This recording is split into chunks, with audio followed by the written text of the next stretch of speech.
Standing outside my family's estate on Easter morning, holding a custom gift that had taken me 3 months to create, I heard the words that would change everything. "We don't need you here, Diana. This is for real, family." My mother delivered this verdict through the mahogany door, speaking to her own daughter like I was a stranger seeking charity. What she didn't know was that the real family she was protecting had been surviving on my success for the past 5 years. And in exactly 72 hours, they would be begging me to save them from complete financial ruin. Before we jump back in, tell us where you're tuning in from, and if this story touches you, make sure you're subscribed. Because tomorrow, I've saved something extra special for you. Diana Walsh stood in the circular driveway of the Westmont family estate, watching the April sun cast long shadows across the manicured lawns where she had played as a child. The irony was not lost on her that Easter morning, a day of resurrection and new beginnings, would become the day her relationship with her family died completely. She had driven 4 hours from Boston to Millbrook, Connecticut, carrying with her a carefully wrapped package that represented months of meticulous work. Inside the elegant silver wrapping paper was a leather-bound genealogy book she had commissioned from one of the country's most respected historical researchers. The book traced the Westmont family lineage back 7 generations, complete with hand-drawn family trees, historical photographs, and detailed narratives about each ancestor's contributions to American history. Diana had discovered that their great-great-grandfather had been a prominent abolitionist who had helped establish several underground railroad stations throughout New England. Their great-grandmother had been one of the first women to graduate from Radcliffe College, and had founded a scholarship fund for underprivileged students that still existed today. The family had a rich heritage of social contribution and intellectual achievement that none of them had ever known about. The project had cost Diana $12,000 of her own money, not including the hundreds of hours she had spent reviewing historical documents, coordinating with archives, and verifying genealogical connections. She had envisioned presenting it during Easter dinner as a surprise that would bring the family together around their shared history and values. Now she stood outside the front door of the house where she had grown up, listening to the sounds of laughter and conversation filtering through the windows, knowing she would not be welcomed inside. The rejection had begun 3 weeks earlier when Diana had called to confirm her attendance at the annual Easter celebration. Her mother, Patricia Westmont, had answered the phone with her usual tone of polite formality that she reserved for people she considered beneath her social station. "Diana, how unexpected to hear from you," Patricia had said, as if her own daughter calling to discuss family plans was somehow irregular. "I wanted to confirm the time for Easter dinner and see if I could bring anything special for the family." There had been a pause, the kind of silence that carries more weight than words. Patricia had cleared her throat before responding with carefully measured words. "Actually, Diana, we've decided to keep this year's celebration more intimate. Just immediate family. You understand." Diana had felt the familiar sting of exclusion, but she had pressed forward with the optimism that had sustained her through 2 decades of similar rejections. "Mom, I am immediate family. I'm your daughter." "Of course you are, dear. But you know how these things are. Margaret is bringing the grandchildren, and Robert has some important business associates joining us. It's become quite the gathering of accomplished people. We wouldn't want you to feel out of place." The conversation had continued for another 10 minutes, with Patricia presenting various reasons why Diana's presence would be inconvenient, inappropriate, or somehow detrimental to the family's Easter celebration. Her sister Margaret was now a partner at a prestigious law firm. Her brother Robert had recently been promoted to vice president at his investment banking company. The guest list included prominent members of Connecticut's social elite, people who moved in circles where connections and appearances mattered more than character or authentic relationships.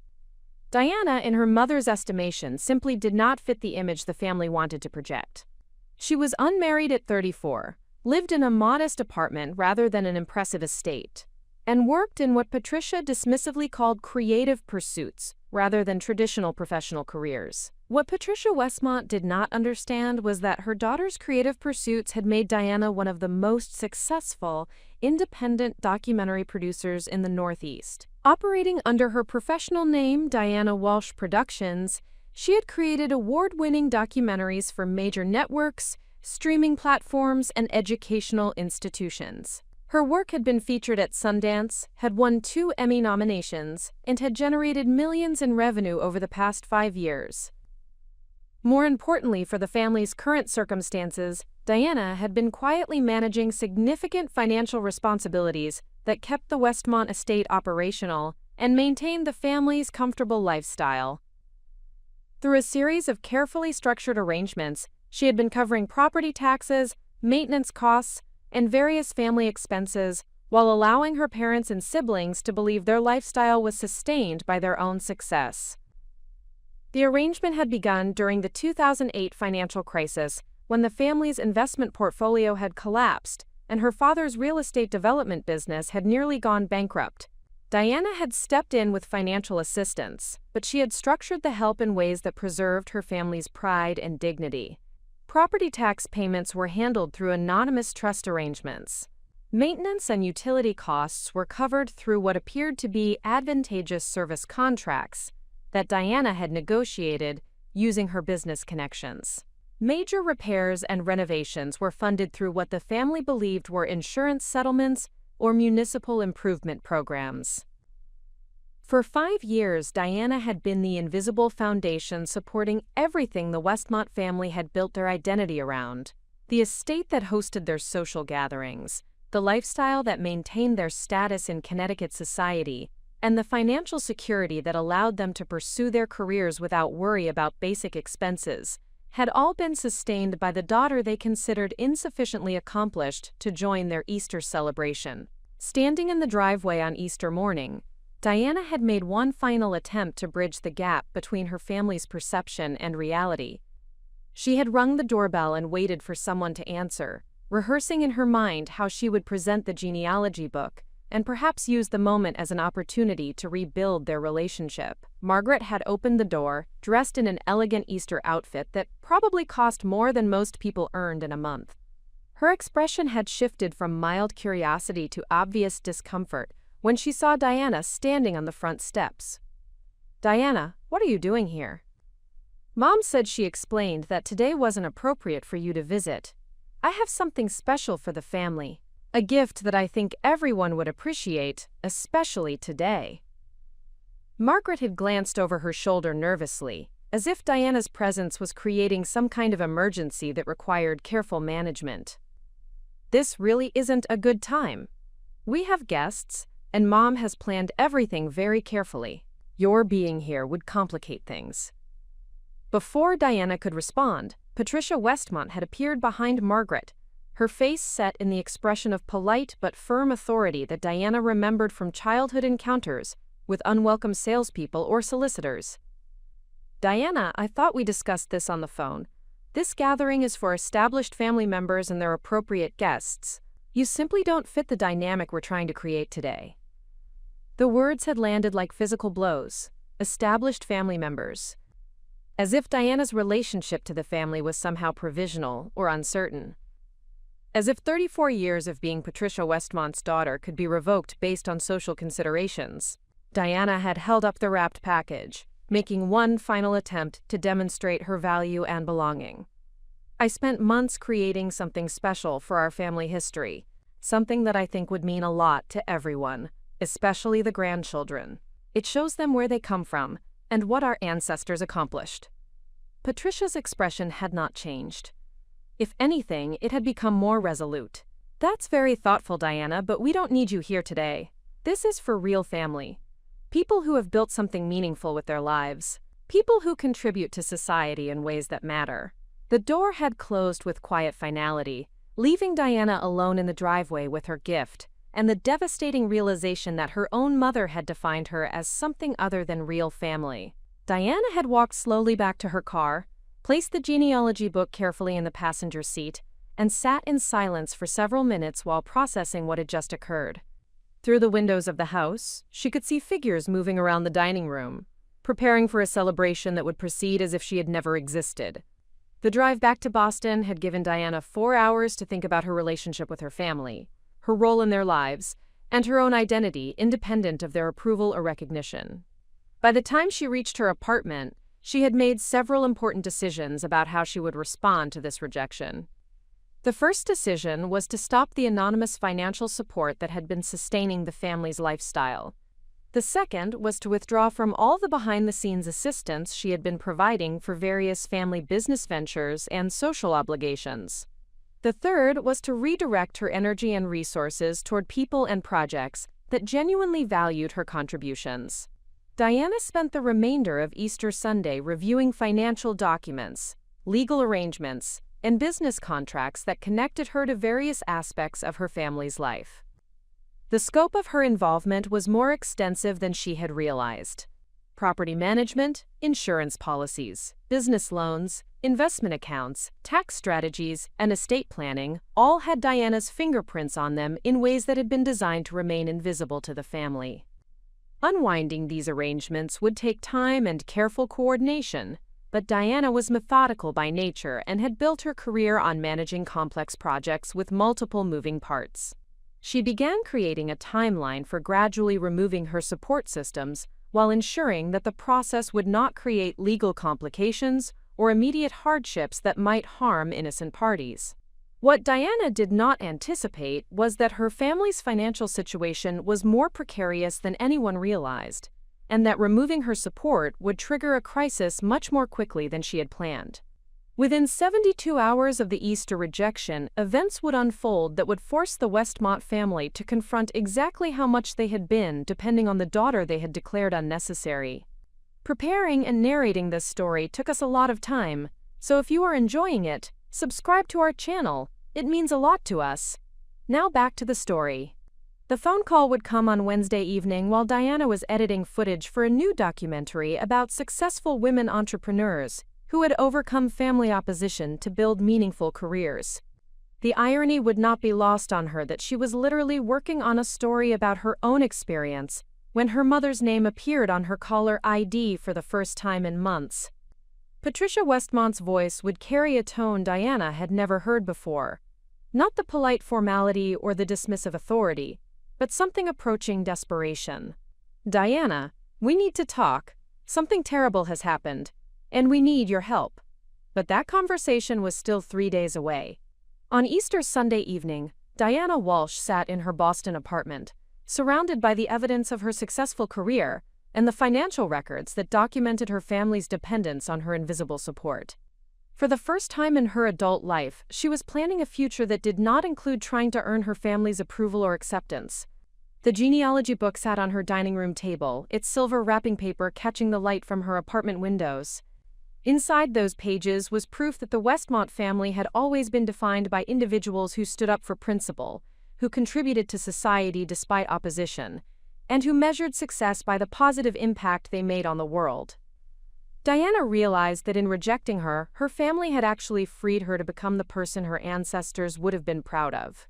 Someone who did not compromise their values for social acceptance. Someone who built meaningful work despite family opposition. Someone who understood that real family is defined by support, respect, and genuine love rather than social status or financial success. The phone would ring in 72 hours with Patricia Westmont's desperate plea for help. But Diana Walsh was no longer the person who would automatically say yes to her family's demands. She had become someone who understood her own worth and would require that others recognize it as well. The resurrection that Easter morning had promised would indeed occur, but it would be Diana's resurrection from the role of invisible supporter to visible leader, from rejected daughter to independent woman, from someone who sought family approval to someone who built her own definition of success and belonging. The transformation had begun with those devastating words through the mahogany door. "We don't need you here, Diana. This is for real family." Within 3 days, Patricia Westmont would discover exactly how wrong she had been about what her family needed, and who qualified as real family. But by then, Diana Walsh would have become someone entirely different from the woman who had stood in that driveway, holding a carefully wrapped gift and hoping for acceptance. She would have become someone who no longer needed to hope for anything because she had learned to create everything she needed for herself. Diana Walsh woke up Tuesday morning with the clarity that comes from making difficult but necessary decisions. The previous day had been spent creating detailed spreadsheets documenting every financial arrangement, business relationship, and support system that connected her to the Westmont family operations. The scope of her involvement was more extensive than even she had fully appreciated. Her apartment's home office had been transformed into a command center for strategic withdrawal. 3 computer monitors displayed different aspects of the unwinding process: financial accounts, legal documents, and timeline projections. Diana had built her documentary production career on meticulous research and systematic analysis, skills that now served her perfectly as she prepared to extract herself from her family's financial ecosystem. The first phase would begin immediately. Diana had identified 12 separate arrangements that could be terminated without causing immediate hardship, but would create noticeable changes in the family's monthly expenses and available resources.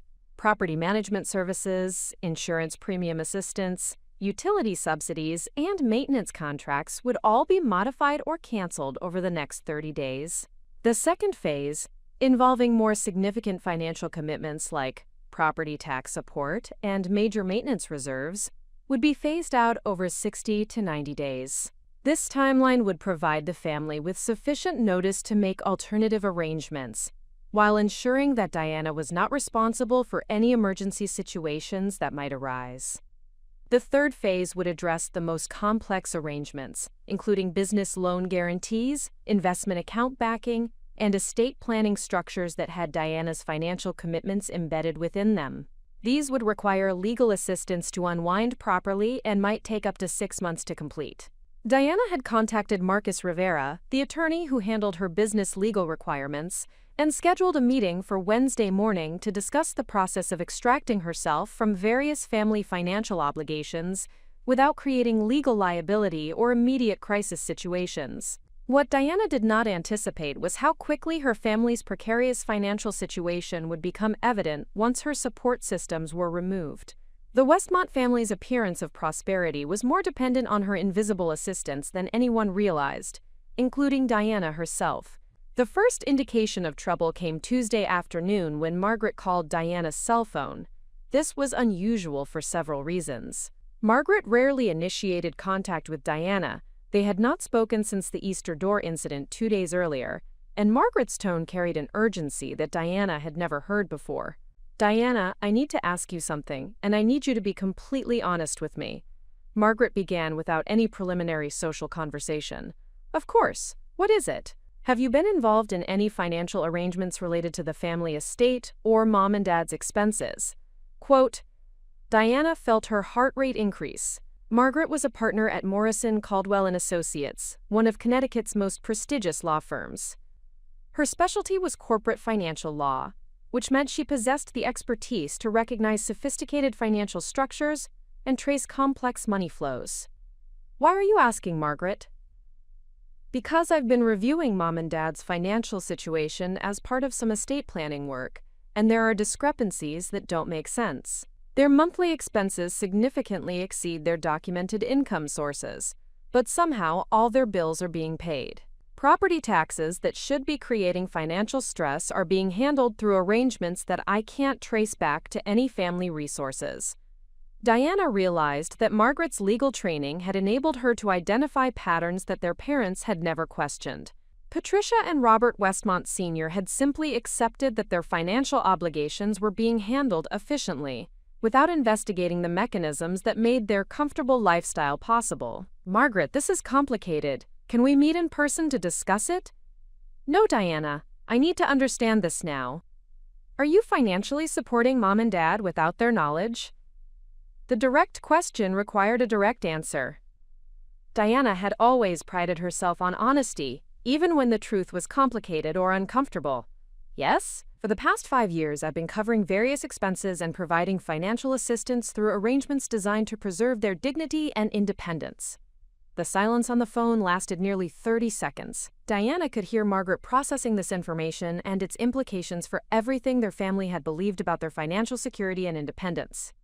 "Diana, how much money are we talking about?" "Approximately $40,000 to $50,000 per year, depending on maintenance needs and unexpected expenses." Another long silence. Diana, that's $250,000 over 5 years. How have you been able to provide that level of support?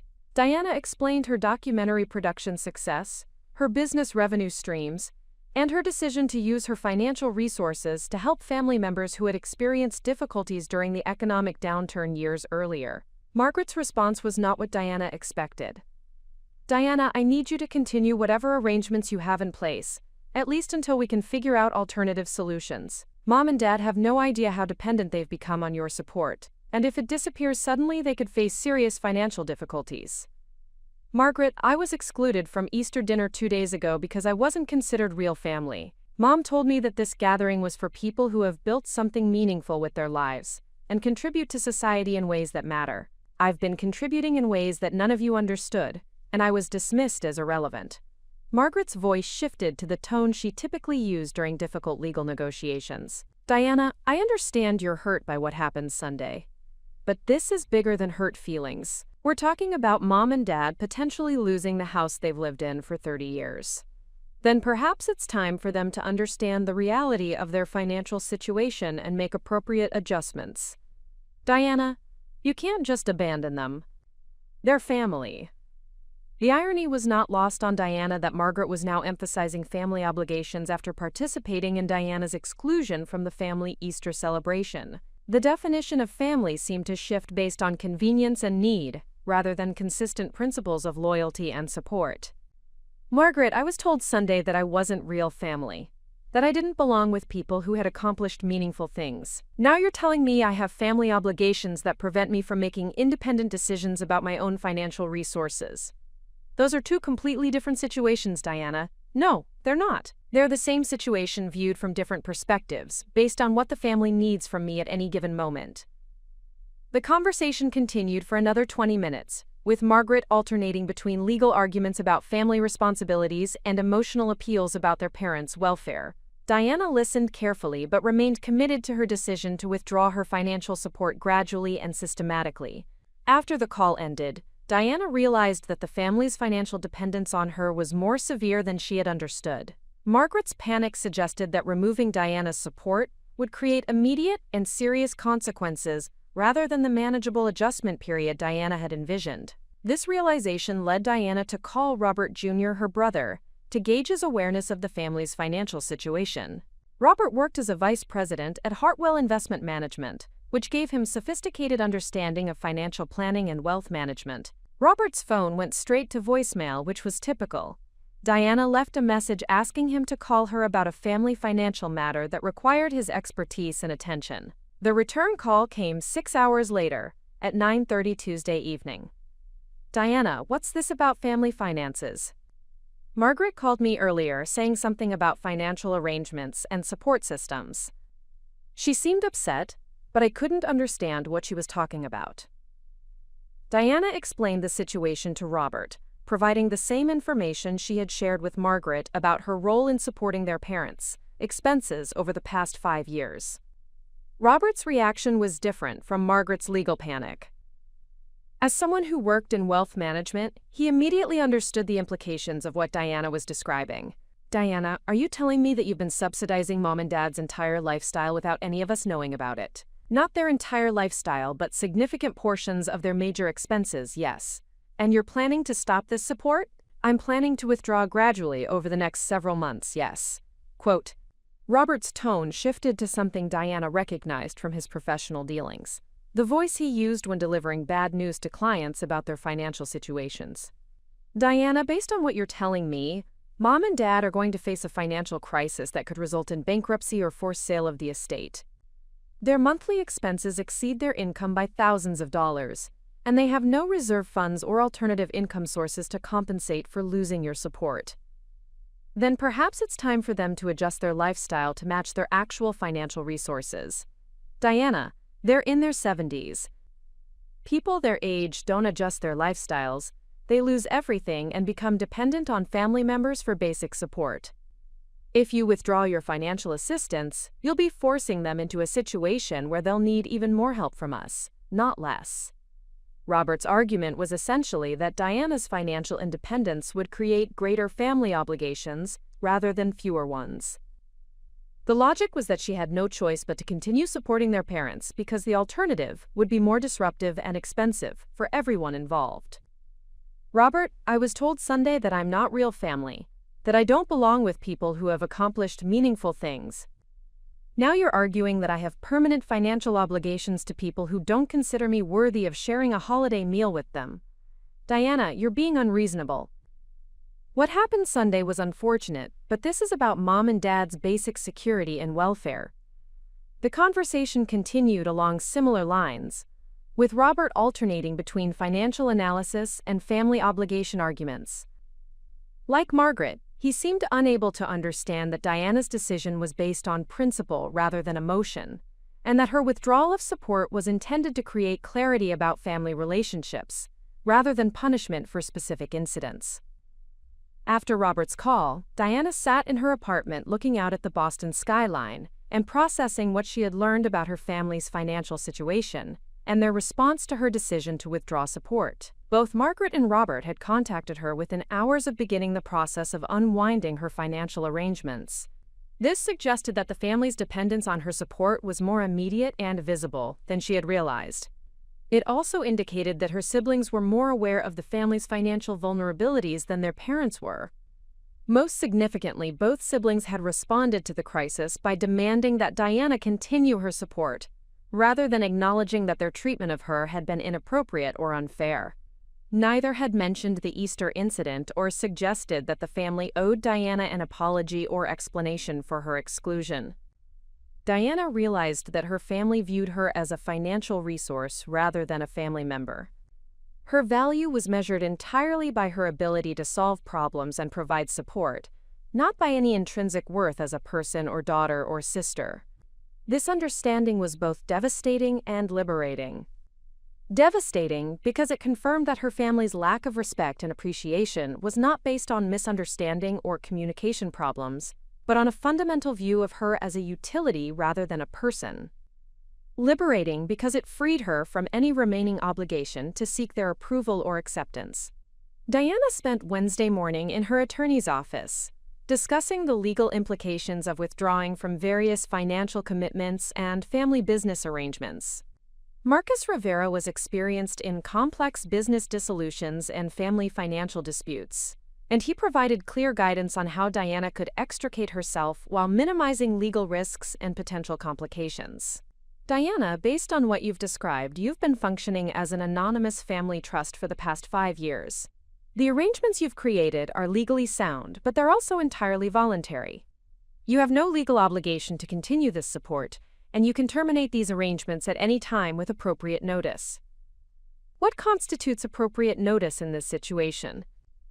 30 days for most of the arrangements you've described, 60 days for more complex commitments like loan guarantees or investment backing. The key is documenting your withdrawal properly and ensuring that all parties have sufficient time to make alternative arrangements. Marcus reviewed Diana's spreadsheets and timeline projections, offering suggestions for managing the process efficiently while protecting Diana from potential legal claims or disputes. Diana, I need to ask you about your family's likely response to this withdrawal. Do you anticipate any attempts to claim legal rights to your continued support or challenges to your decision to terminate these arrangements? Quote, Diana thought about her conversations with Margaret and Robert and their arguments about family obligations and their parents' welfare. I think they'll try to use emotional manipulation and guilt to convince me to continue the support.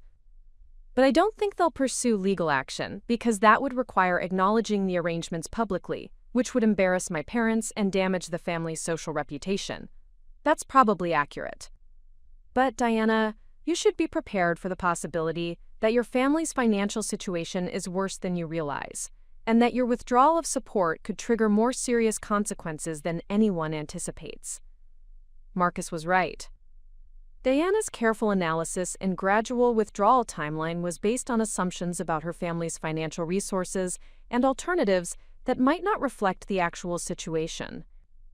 If the Westmont family's dependence on her support was more extensive than she understood, removing that support could create immediate crises rather than manageable adjustment. Wednesday evening, Diana received a call from an unexpected source. Her father, Robert Westmont Sr. In 34 years, her father had never called Diana directly about anything. All family communication was handled through Patricia, with Robert Sr. participating primarily as a background presence during visits and family gatherings. "Diana, your mother and I need to speak with you about a family matter that has come to our attention. Can you come to the house tomorrow evening for dinner?" The formal tone and specific language suggested that Robert Sr. was speaking from notes or following a script that Patricia had prepared. Diana realized that her siblings had informed their parents about the financial arrangements and their potential termination. "What family matter would that be, Dad?" Quote, "It's complicated, and it requires discussion in person. Can you be here Thursday at 7 o'clock? Diana understood that this dinner invitation was not a social gesture or an attempt at reconciliation. It was a negotiation meeting disguised as a family gathering, designed to pressure her into continuing financial support that the family had decided was essential to their welfare. "Dad, I was told Sunday that I wasn't welcome in the family home because I wasn't real family. Now you're inviting me to dinner to discuss family matters. Help me understand what has changed." There was a long pause before Robert Sr. responded. "Diana, we need to resolve this situation before it becomes more complicated than it already is." The conversation was brief and formal, with Robert Sr. providing no additional information about the nature of the family matter or the reason for the sudden interest in Diana's presence. But Diana understood that the family's comfortable complacency about their financial security had been shattered, and they were now scrambling to maintain arrangements they had never fully understood. Diana agreed to attend Thursday's dinner, not because she intended to resume her financial support, but because she wanted to witness her family's response to understanding their actual dependence on the daughter they had dismissed as irrelevant and unworthy of their respect. The phone call that would change everything was still 24 hours away, but Diana Walsh was no longer the same person who had stood in her family's driveway Easter morning, hoping for acceptance and belonging. She had become someone who understood her own value and was prepared to require that others recognize it as well. The descent into crisis was about to begin for the Westmont family. For Diana, the ascent toward self-respect and independence had already started. Thursday evening arrived with the crisp clarity that April brings to New England, and Diana Walsh found herself driving the familiar route from Boston to Millbrook for the second time in 1 week. The difference between this journey and her Easter morning visit was profound. 4 days earlier, she had traveled with hope and a carefully wrapped gift, seeking acceptance and belonging. Now she drove with documentation, legal counsel notes, and the quiet confidence that comes from understanding exactly where you stand. The Westmont estate looked identical to how it had appeared Sunday morning, but Diana's perception had fundamentally shifted. The manicured lawns, elegant stonework, and impressive architectural details no longer represented the family sanctuary where she had hoped to belong. Instead, they served as visible evidence of a lifestyle that had been sustained through her invisible financial contributions, while she was simultaneously excluded from the family circle those contributions protected. Diana parked in the circular driveway and gathered her materials: a leather portfolio containing financial documents, a timeline for withdrawing her support arrangements, and alternative resource suggestions that might help her family transition to sustainable independence. She had prepared for this meeting with the same systematic thoroughness that characterized her documentary production work, anticipating various arguments and emotional manipulations, while remaining focused on her core objective of establishing clear boundaries based on mutual respect. Patricia Westmont answered the door with a warmth that Diana had not experienced since childhood. The contrast with Sunday's cold rejection was so stark that it felt almost theatrical, as if her mother were performing the role of welcoming hostess for an audience, rather than expressing genuine sentiment. "Diana, how wonderful that you could join us for dinner. Come in, come in. Everyone is so looking forward to seeing you." The dining room had been set with the formal china and crystal typically reserved for special occasions and important guests. Fresh flowers adorned the centerpiece, candles provided warm lighting, and the overall atmosphere suggested celebration rather than crisis management. Diana recognized the careful staging designed to create emotional warmth and family unity, making her withdrawal of support appear selfish and destructive. in contrast to the harmonious gathering her absence would supposedly ruin. Margaret and Robert Jr. were already seated, both dressed in business attire that reinforced their professional credentials and social standing. Their expressions carried the careful neutrality of people prepared for difficult negotiations. Robert Sr. stood when Diana entered, extending his hand in a formal greeting that felt more appropriate for meeting a business associate than welcoming his daughter. "Diana, thank you for making time to join us this evening. Please, sit here." Robert Sr. indicated the chair directly across from Patricia, positioning Diana where she would face maximum visual contact with her mother during the conversation ahead. The first 30 minutes proceeded as a carefully orchestrated family dinner, complete with conversation about professional developments, social events, and community activities. Margaret discussed a significant legal case her firm had recently won. Robert Jr. described his promotion to senior vice president and the expanded responsibilities that came with his new position. Patricia shared updates about her various charitable committee involvement and social obligations. Diana participated politely but recognized the strategic purpose behind this seemingly normal family interaction. Each family member was demonstrating their social value, professional accomplishments, and community contributions. The implicit message was that these achievements justified their lifestyle and social position, making Diana's financial support not charity but appropriate recognition of their inherent worth and societal importance. When the main course was cleared and coffee was served, Robert Sr. assumed the role of family spokesman with the gravity of someone delivering prepared remarks. "Diana, we asked you here tonight because certain information has come to our attention regarding financial arrangements that apparently involve you in various aspects of our family expenses and obligations. We need to understand the extent of these arrangements and discuss appropriate ways to handle this situation going forward."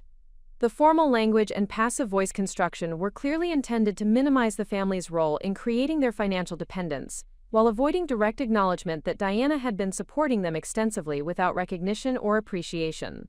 Diana opened her portfolio and removed copies of the documentation she had prepared. "I brought comprehensive information about the financial arrangements I have maintained over the past 5 years, along with my timeline for terminating these arrangements and suggestions for alternative resources you might pursue." She distributed copies of her analysis to each family member, watching their faces as they began reviewing the detailed breakdown of exactly how much money Diana had contributed to maintaining their lifestyle and social position. The silence that followed lasted nearly 5 minutes as each person processed the scope and sophistication of Diana's support system. Margaret, with her legal background, was the first to speak. "Diana, according to this documentation, you have provided nearly $250,000 in direct and indirect financial assistance over the past 5 years. Property taxes, maintenance contracts, insurance premiums, utility subsidies, and what appears to be guarantee backing for various loans and investment obligations." Quote, "That is correct." Robert Jr. looked up from his copy with the expression of someone reviewing a corporate financial statement that revealed hidden liabilities. "Diana, some of these arrangements are structured in ways that make them difficult to trace back to individual funding sources. How did you manage to provide this level of support without any of us understanding where it was coming from?" Diana had anticipated this question and prepared a clear explanation. "I worked with financial and legal professionals to create arrangements that would preserve your dignity and independence while ensuring that essential expenses were covered. The goal was to provide assistance without creating feelings of dependence or obligation." Patricia set down her copy and fixed Diana with the direct gaze she typically reserved for serious disciplinary conversations. "Diana, what you are describing sounds like deception. You allowed us to believe we were managing our financial obligations independently, when in reality we were being subsidized without our knowledge or consent." Diana felt the familiar pattern of being criticized for the method of her assistance, rather than receiving acknowledgement for the assistance itself. This response confirmed her decision to withdraw support, rather than continue arrangements that were clearly not appreciated or respected. "Mother, I provided financial assistance during a period when the family was experiencing difficulties following the economic downturn. I structured this assistance in ways designed to preserve everyone's pride and autonomy. If you prefer to characterize this as deception, that is your choice. But it does not change the fact that this assistance prevented serious financial difficulties for the family." Robert Sr. leaned forward with the expression of someone moving from preliminary discussion to serious negotiation, Diana, regardless of how these arrangements began, the current situation is that terminating them abruptly would create significant hardship for your mother and me. We need to discuss reasonable timelines and alternative solutions that protect everyone's interests. Diana recognized the subtle shift in language from criticism of her methods to acknowledgement of dependence on her support. This progression validated her analysis that the family's response would focus on maintaining their financial security, rather than addressing the relationship issues that had prompted her decision to withdraw support. I have prepared a 90-day timeline for gradually reducing and terminating my financial contributions. This should provide sufficient time to make alternative arrangements or adjust expenses to match available resources. Margaret shook her head immediately. Diana, 90 days is not realistic. Some of these financial obligations require longer-term planning and coordination. Property tax commitments, insurance policies, and loan guarantees cannot be restructured or replaced in 3 months. Margaret, I have been providing this support voluntarily for 5 years without any formal agreements or legal obligations. I can terminate these arrangements at any time with appropriate notice, which I am providing through this timeline. Robert Jr. adopted the reasonable tone he used during business negotiations, when trying to find mutually acceptable solutions to complex problems. Diana, let's approach this systematically. What would it take for you to continue these arrangements on a more formal basis? If we created proper documentation and recognition of your contributions, would you be willing to maintain the support structure?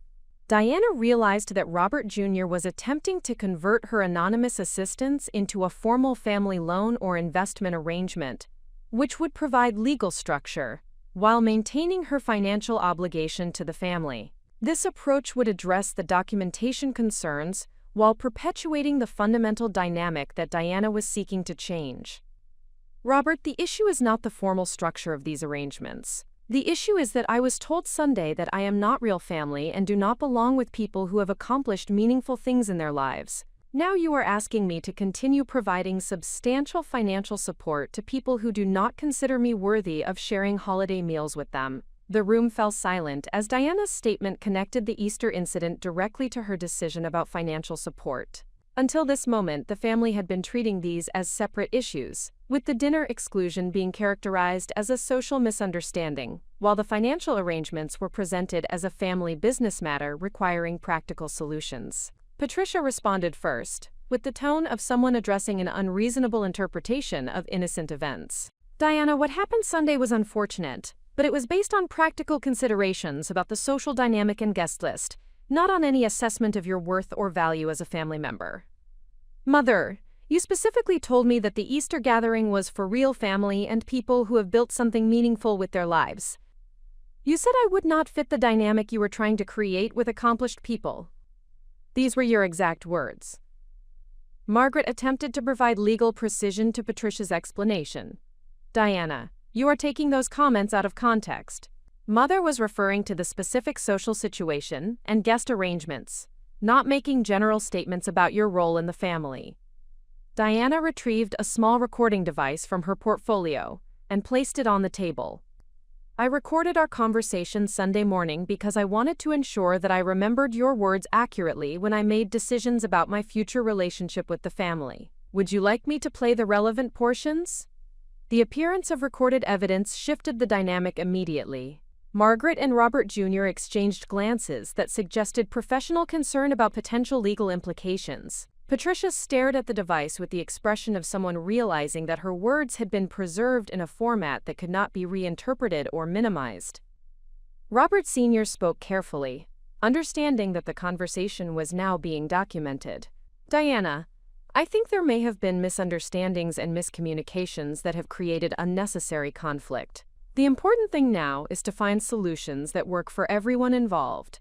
Diana appreciated her father's diplomatic approach, but recognized that he was attempting to resolve the immediate financial crisis without addressing the underlying relationship issues that had created the situation. Dad, the solution that works for me is to establish clear boundaries based on mutual respect.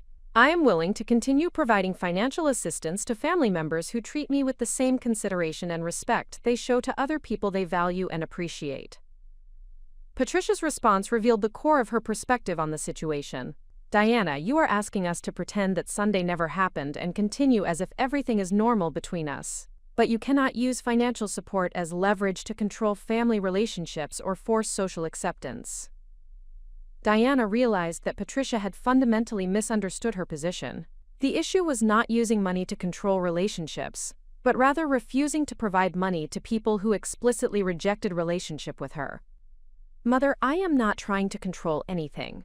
I am simply declining to continue financial arrangements with people who have clearly stated that they do not consider me real family.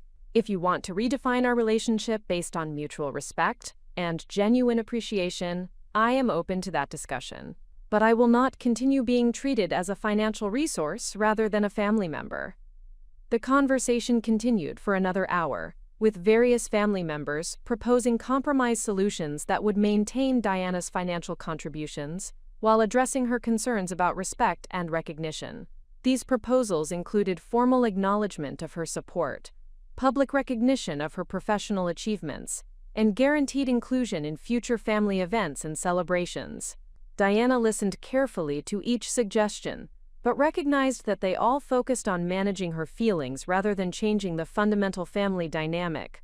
The underlying assumption remained that Diana should continue providing financial support, while the family made minimal adjustments to accommodate her emotional needs.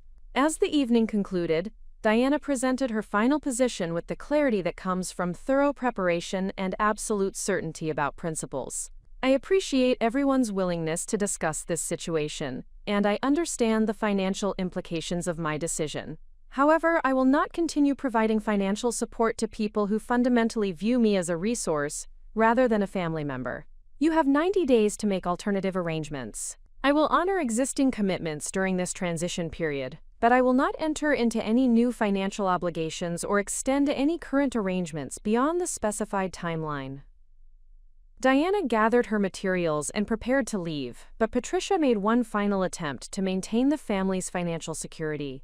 Diana, if you proceed with this decision, you will be responsible for whatever hardships result from the sudden termination of arrangements that we had no role in creating. Is that really the legacy you want to leave with this family?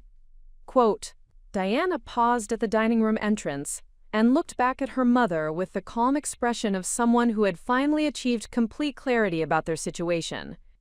Mother, the legacy I want to leave is that Diana Walsh was someone who understood her own worth and required others to recognize it as well. I spent 34 years trying to earn acceptance and appreciation from people who were incapable of providing either. I will not spend the next 34 years making the same mistake. Diana left the estate that evening with a sense of liberation she had never experienced. For the first time in her adult life, she had clearly articulated her boundaries and requirements, rather than hoping that her contributions would eventually earn recognition and respect. The drive back to Boston provided time to process what she had learned about her family's character and priorities. Their response to her decision confirmed that they viewed her primarily as a financial asset rather than a person deserving of consideration and appreciation. Even when faced with losing substantial support, their focus had been on negotiating continued access to her resources, rather than addressing the relationship issues that had prompted her decision. Diana understood that the next phase would involve the family experiencing the full consequences of their financial dependence, while simultaneously testing various strategies to convince her to resume her support role. But she also knew that she had crossed a psychological threshold that could not be uncrossed. She would never again sacrifice her self-respect for family acceptance, or provide assistance to people who did not value her contributions. The transformation from invisible supporter to independent individual was complete. Diana Walsh had become someone who measured her worth by her own standards, rather than seeking validation from people who were fundamentally incapable of providing it. The crisis that would unfold over the next 60 days would test her resolve, but it would also demonstrate the power that comes from understanding exactly who you are and what you will and will not accept from others. Friday morning brought the first tangible evidence that the Westmont family's financial situation was more precarious than Diana had initially understood. Her decision to terminate the support arrangements had triggered a cascade of consequences that revealed the true extent of their dependence on her invisible assistance. What began as a principled stance about respect and recognition was evolving into a comprehensive analysis of how deeply financial deception had penetrated the family's operations.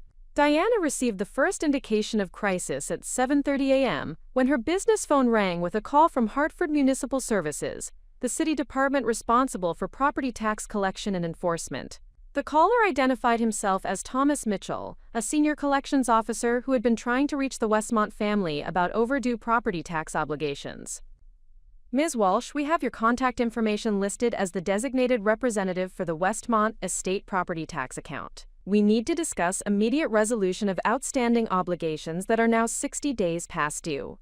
Diana had structured the property tax arrangements through her business entity to ensure payments were processed efficiently while maintaining the family's privacy. The system had functioned seamlessly for 5 years, with quarterly payments being made automatically through pre-authorized transfers from Diana's business accounts to the municipal tax system. Mr. Mitchell, I am in the process of terminating my role as designated representative for that account. The property owners should be contacted directly about any outstanding obligations. Ms. Walsh, the outstanding balance is $47,000, representing current year assessments plus penalties and interest. The property owners listed no alternative payment arrangements when your automatic payments were discontinued last week. Without immediate resolution, we will need to begin foreclosure proceedings within 30 days. Diana realized that her systematic withdrawal of financial support had created immediate rather than gradual consequences. The automated systems she had established were more interconnected than she had appreciated, and terminating one arrangement had triggered failures in multiple other areas simultaneously. Mr. Mitchell, please send all future correspondence directly to Robert and Patricia Westmont at the property address. I am no longer responsible for any obligations related to that account.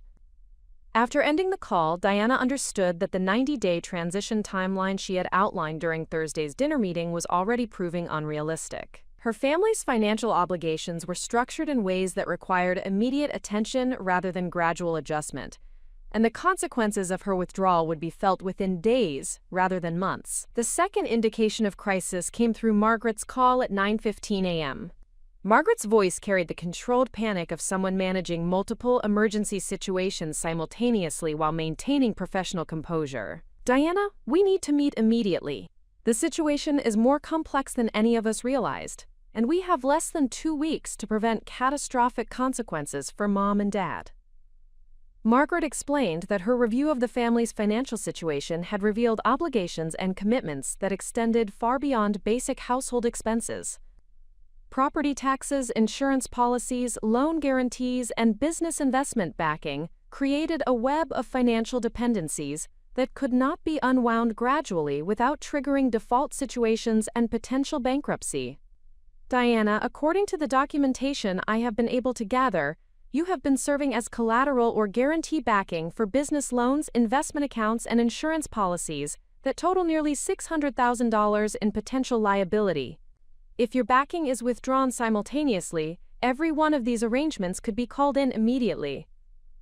Diana felt her understanding of the situation shift fundamentally. She had focused on her direct financial contributions without fully appreciating how her creditworthiness and business assets had been leveraged to support the family's broader financial activities. Her parents and siblings had not simply been receiving her money. They had been using her financial standing as foundation for building their own credit and investment capabilities. Margaret, I was never informed that my financial backing was being used for multiple business and investment purposes. How did these arrangements come to exist without my explicit knowledge and consent? Diana, some of these arrangements date back to the period immediately following Dad's business difficulties in 2008. You provided financial assistance and credit backing during the crisis, but those arrangements were never formally terminated or modified as the family's situation stabilized. Over time, additional obligations were added using the existing framework. Diana realized that her family had exploited her generosity and financial stability to create a complex web of dependencies that went far beyond the straightforward assistance she had intended to provide. Her decision to help during a temporary crisis had been converted into permanent financial infrastructure, supporting multiple business and personal obligations. Margaret, I need comprehensive documentation of every arrangement that involves my credit, assets, or financial backing. I also need legal analysis of my obligations and exposure in each situation. Diana, I have been working on that analysis since Tuesday. The scope is larger than what any of us understood, including you. Can we meet at my office today? I have conference rooms available, and we can review everything systematically. Diana agreed to meet Margaret at Morrison Caldwell & Associates that afternoon. The morning was spent reviewing her own financial records and business documentation to identify every connection between her assets and the Westmont family operations. The process revealed the sophisticated ways her financial resources had been integrated into arrangements she had never fully understood or explicitly approved. The pattern that emerged was both clever and ethically questionable. During the 2008 crisis, Diana had provided emergency assistance through various formal and informal arrangements designed to help her family maintain their lifestyle and business operations while economic conditions stabilized. However, instead of terminating these arrangements as conditions improved, the family had used them as foundation for additional borrowing, investing, and business development. Diana's credit rating, business assets, and financial backing had been leveraged to support property acquisitions, business loans, investment accounts, and insurance policies that created ongoing obligations extending far beyond her original assistance. The family had effectively used her financial stability as collateral for building their own expanded operations without informing her about the scope or implications of this dependency. The meeting at Margaret's law firm began at 2 p.m. in a conference room designed for complex business negotiations. Margaret had prepared comprehensive documentation that revealed the full extent of Diana's financial entanglement with family operations. The analysis was presented with the professional thoroughness that made Margaret a successful corporate attorney, but the implications were personally devastating. Diana, based on my review of available records, your financial backing supports 17 separate business and personal arrangements totaling approximately $1.2 million in potential exposure. These include property mortgages, business loans, investment account guarantees, insurance policies, and various credit arrangements that use your assets or creditworthiness as primary or secondary backing. Diana stared at the summary document Margaret had prepared. The scope of her financial involvement was orders of magnitude larger than she had understood. Her intention to provide temporary assistance during family difficulties had been converted into permanent infrastructure, supporting a lifestyle and business activities that would be impossible to maintain without her continued backing. Margaret, how is this level of financial involvement possible without my explicit knowledge and ongoing consent? Some of these arrangements appear to have been established or modified within the past 2 years. Margaret's expression indicated professional discomfort with the ethical implications of what her analysis had revealed. Diana, the arrangements were structured using powers of attorney, business partnership agreements, and family trust documentation that provided authority for financial decisions to be made on your behalf without requiring your individual approval for each transaction. Diana realized that legal documents she had signed to facilitate family assistance during the economic crisis had been used as foundation for ongoing financial manipulation that extended far beyond their original purpose. Her family had exploited her trust and generosity to create dependency relationships that would be difficult to terminate without significant legal and financial consequences. Margaret, what are my legal obligations in these situations? Can I withdraw my backing unilaterally, or am I bound by existing commitments until specific terms are fulfilled? Diana, the legal situation is complex and varies by arrangement.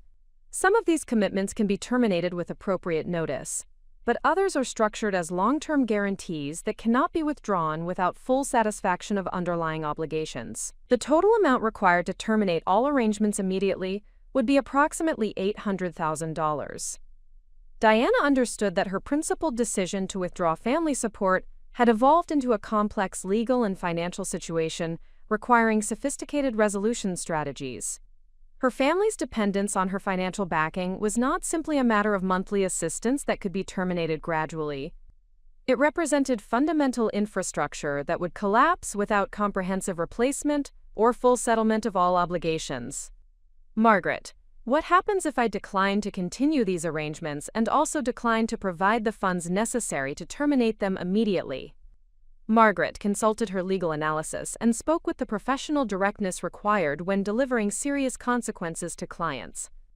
Diana, the most likely outcome would be cascading defaults across multiple financial obligations, resulting in property foreclosures, business bankruptcies, and potential personal liability for family members who are named as primary borrowers in arrangements backed by your guarantee. The scope of potential consequences was sobering. Diana's decision to establish boundaries with family members who did not respect her contributions had evolved into a situation where her withdrawal could cause comprehensive financial devastation for people who had built their entire lifestyle around access to her resources. Margaret, I need to understand how this situation developed without my knowledge. Who had authority to establish these arrangements using my financial backing? Margaret reviewed the legal documentation that provided foundation for the various arrangements. Diana, the authority derives primarily from business partnership agreements you signed in 2009 and updated in 2012, giving Robert Jr. and Dad discretion to make investment and financial decisions on behalf of Westmont Family Holdings, the business entity that owns various family assets and serves as vehicle for coordinated financial activities. Diana remembered signing those documents as part of helping the family restructure their business operations following the economic crisis. She had viewed them as temporary administrative arrangements that would facilitate recovery efforts while maintaining family control over business decisions. She had not anticipated that they would be used as ongoing authority for leveraging her assets in support of expanding family financial activities. Margaret, I want these partnership agreements terminated immediately, along with any authority for other family members to make financial commitments using my resources or creditworthiness as backing. Diana, terminating the partnership agreements will trigger review of all related financial arrangements and could result in immediate demands for full settlement of guaranteed obligations. The other parties have 30 days to demand buyout of your partnership interests at fair market value, or to require assumption of your proportional share of all partnership debts and obligations. Diana realized that extricating herself from the family financial arrangements would require either substantial payment to settle existing obligations or acceptance of ongoing exposure to financial commitments she had never fully understood or explicitly approved. Her decision to establish boundaries based on respect and recognition had uncovered a web of financial manipulation that would be expensive and complex to resolve. Margaret, I need you to prepare a comprehensive legal strategy for terminating my involvement in all family financial arrangements, while minimizing my exposure to ongoing obligations. I also need analysis of potential legal claims related to the use of my financial resources and creditworthiness without my explicit informed consent. Margaret made detailed notes about Diana's requirements and outlined the legal research and analysis that would be necessary to develop effective resolution strategies. The process would require several weeks of investigation and documentation to identify all relevant arrangements and determine optimal approaches for each situation. Diana, I need to ask about your ultimate objectives in this situation. Are you seeking to minimize financial exposure while maintaining family relationships? Or are you prepared to pursue legal remedies if family members have exceeded their authority or misused your financial resources? Diana considered the question carefully. Her original intention had been to establish boundaries that required family respect and recognition of her contributions. However, the discovery of extensive financial manipulation suggested more serious issues related to trust, consent, and potentially fraudulent use of her resources. Margaret, my primary objective is to establish financial independence from family members who have demonstrated that they view me as a resource rather than a person deserving of respect and consideration. If achieving that independence requires legal action to address unauthorized use of my financial backing, I am prepared to pursue appropriate remedies. Margaret understood that Diana had moved beyond seeking family reconciliation to requiring comprehensive resolution of financial entanglements that had been created without her full knowledge or explicit ongoing consent. The legal strategy would need to address both immediate termination of financial exposure and potential recovery of resources that had been used inappropriately. The meeting concluded with Diana authorizing comprehensive legal analysis of all family financial arrangements and development of strategies for achieving complete financial independence within the shortest possible time frame. The cost and complexity would be substantial, but Diana understood that establishing authentic boundaries required addressing the financial manipulation that had made those boundaries necessary. That evening, Diana sat in her Boston apartment reviewing the documentation Margaret had provided and contemplating the scope of financial deception that had characterized her family relationships for more than a decade. Her generous assistance during a family crisis had been converted into permanent financial infrastructure that supported lifestyle and business activities far beyond what any of them could afford independently. The motivational lesson was clear, but painful. Generosity without boundaries creates opportunities for exploitation by people who measure relationships primarily through financial benefit, rather than genuine appreciation and respect. Diana's attempt to help her family while preserving their dignity had been interpreted as permission for ongoing financial manipulation that served their interests while increasing her exposure and obligations. However, Diana also recognized that discovering the full extent of the financial manipulation provided clarity about the nature of her family relationships and the importance of establishing authentic independence. The legal and financial challenges ahead would be significant, but they represented the price of freedom from relationships based on utility, rather than genuine connection and mutual respect. Diana Walsh had evolved from someone seeking family acceptance to someone requiring complete autonomy from family members who had demonstrated their willingness to exploit her resources while simultaneously rejecting her personal worth. The battle ahead would be complex and expensive, but it would result in the independence and self-respect that had been missing from her life for more than 30 years.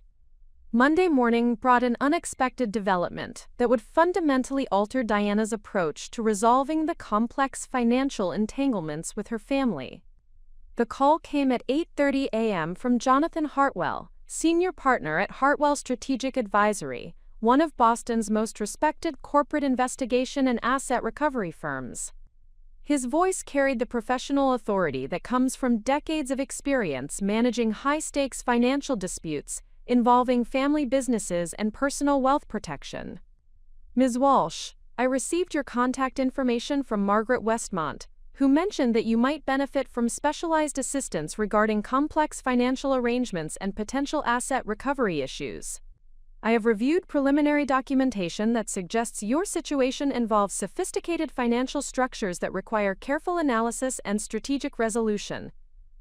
Diana had not expected Margaret to recommend outside expertise, particularly from a firm that specialized in investigating financial misconduct and recovering misappropriated assets.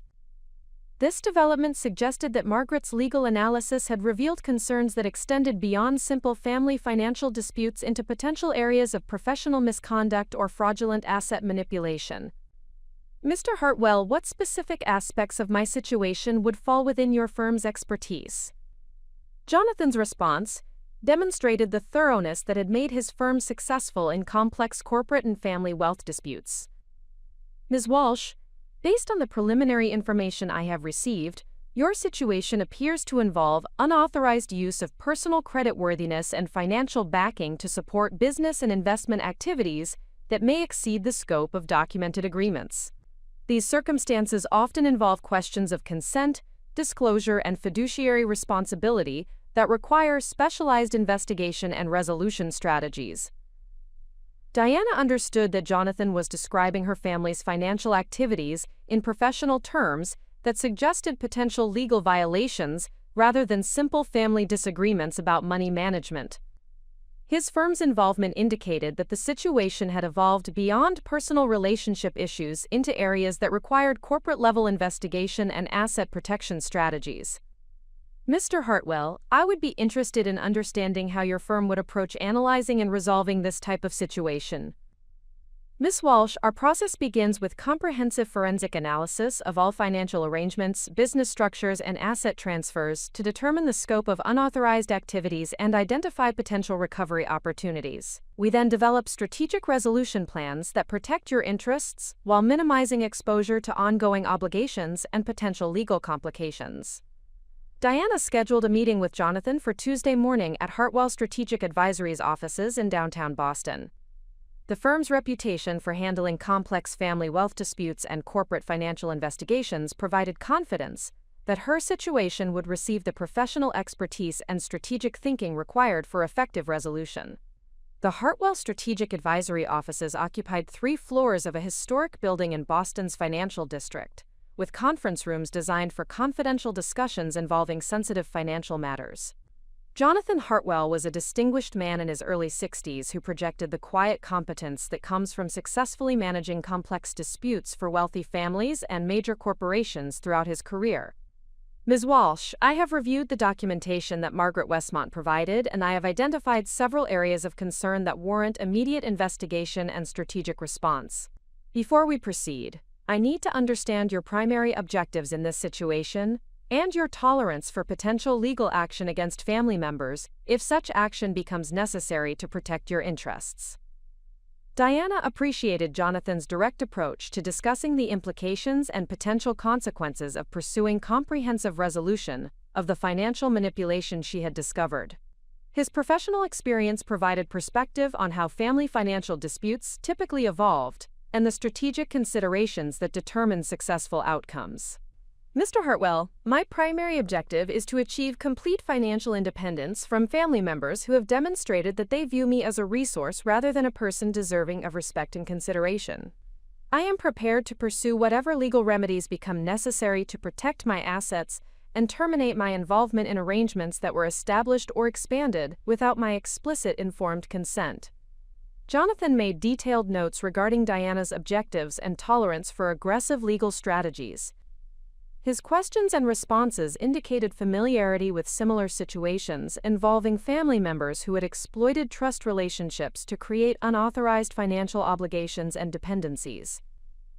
Ms. Walsh, based on the preliminary documentation, I have identified 3 primary areas that require immediate investigation. First, the extent to which your financial backing has been used to support business and investment activities that exceed the scope of documented agreements. Second, whether family members had appropriate legal authority to establish financial commitments using your creditworthiness and assets as collateral. Third, the current market value of business interests and assets that have been developed using your financial contributions. Diana understood that Jonathan was describing a comprehensive investigation that would determine not only how her financial resources had been used without her knowledge, but also whether she had legal claims to business assets and investments that had been developed through her backing. This approach suggested opportunities for asset recovery that could compensate for the financial manipulation she had experienced. Mr. Hartwell, what timeline would be required for conducting this investigation and developing strategic recommendations? Ms. Walsh, the forensic analysis phase typically requires 6 to 8 weeks for comprehensive review of business records, financial statements, asset transfers, and legal documentation. The strategic planning and implementation phase depends on the complexity of issues identified during the investigation, but generally requires an additional 4 to 6 weeks to execute resolution strategies effectively. Jonathan outlined the specific areas his investigation would address, beginning with forensic accounting analysis of all business entities and financial arrangements that involved Diana's backing or creditworthiness. This analysis would determine the extent of unauthorized asset use and identify potential recovery opportunities based on business assets developed through her financial contributions. The second phase would involve legal analysis of all partnership agreements, financial guarantees, and business structure documentation to determine whether family members had exceeded their authority or violated fiduciary responsibilities in establishing financial commitments using Diana's resources.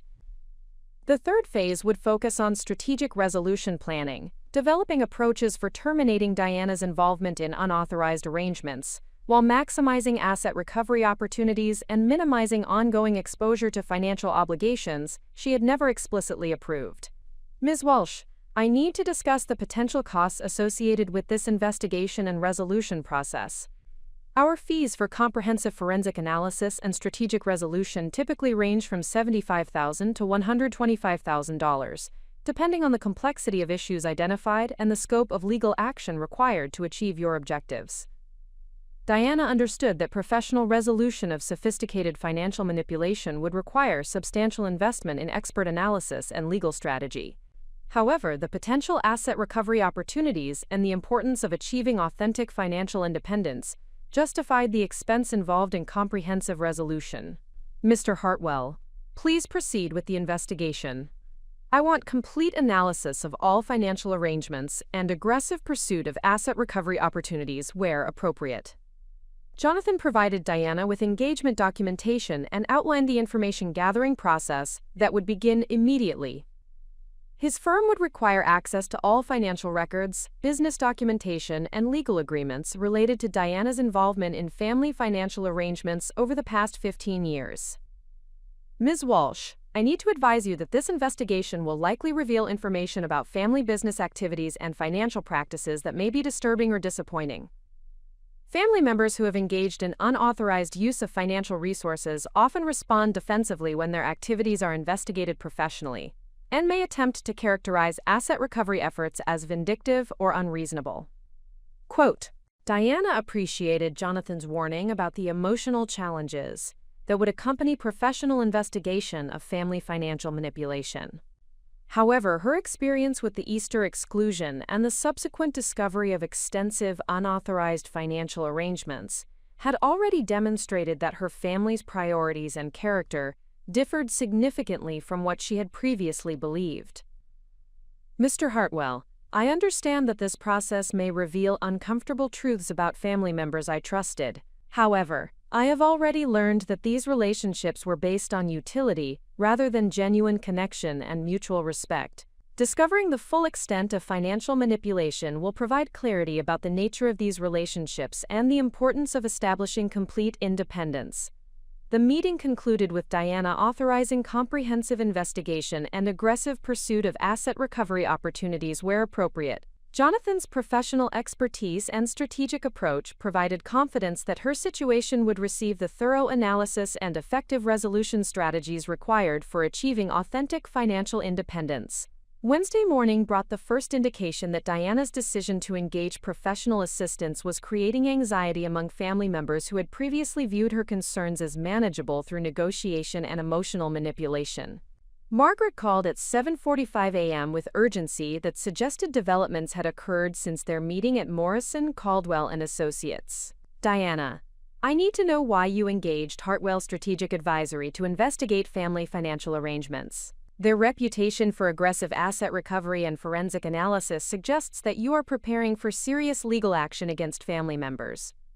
Diana recognized that Margaret's professional network had provided information about Jonathan Hartwell's involvement and the implications for family members who might have exceeded their authority in managing Diana's financial backing. This development confirmed that the investigation would receive the serious attention and strategic response required for effective resolution.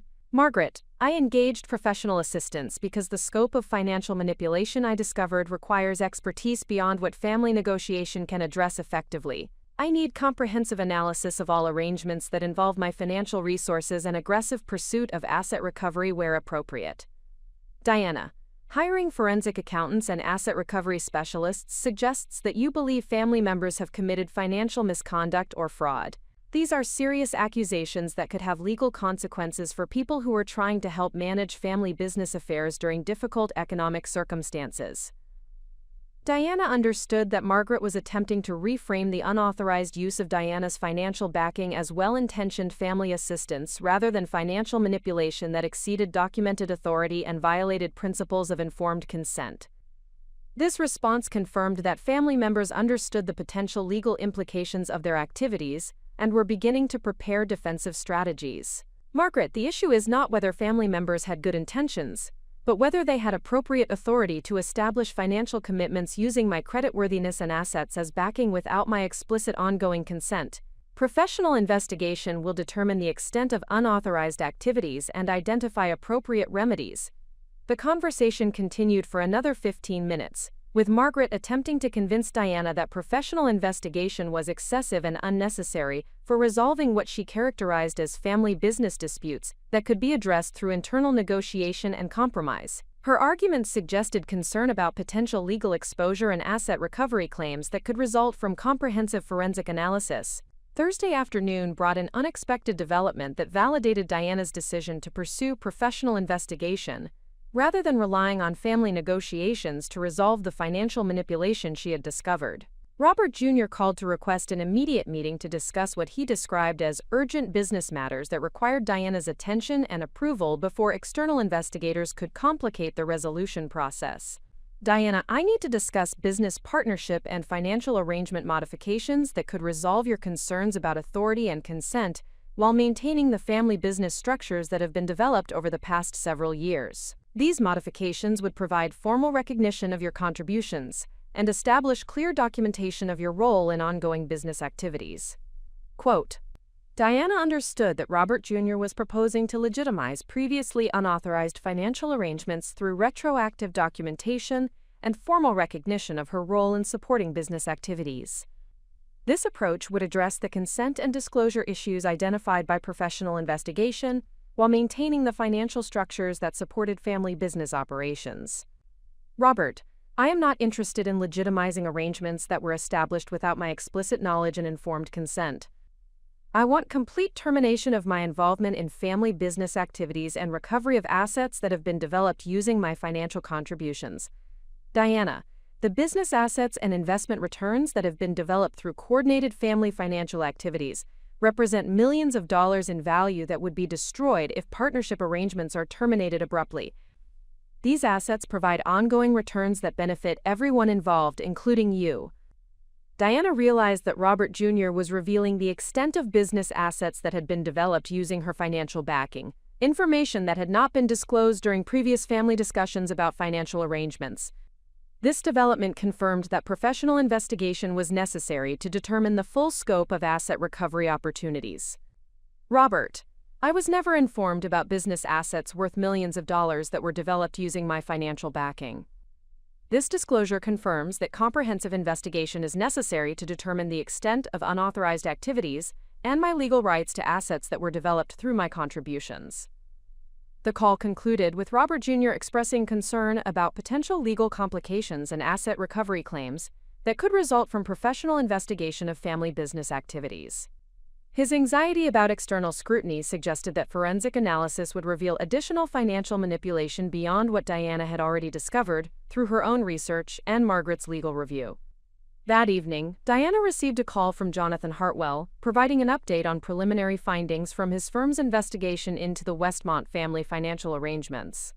His report indicated that the initial document review had revealed business and investment activities that exceeded the scope of previously disclosed information. Ms. Walsh, our preliminary analysis has identified business assets and investment holdings valued at approximately $3.7 million that appear to have been developed using financial backing and credit support that traces back to arrangements involving your resources.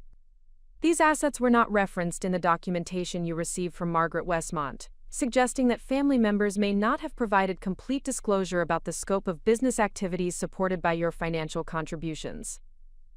Diana understood that Jonathan's preliminary findings confirmed the importance of professional investigation and suggested that asset recovery opportunities were significantly larger than she had anticipated. The discovery of undisclosed business assets worth millions of dollars validated her decision to pursue comprehensive forensic analysis rather than accepting family representations about the scope and value of arrangements involving her financial backing.